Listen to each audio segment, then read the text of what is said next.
how to change Uber Eats to Uber Driver.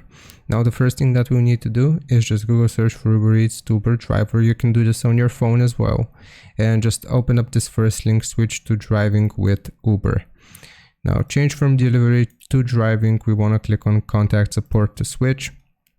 Now from here, what we want to do is actually focus on this part. If you're a driver partner who wants to switch to Uber Eats delivery, go to this link.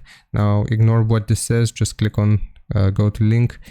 And here you will see an option, I want to become a driver partner with Uber Rides. Now what we want to do is scroll down here. So contact support where it says, we will click on chat with us.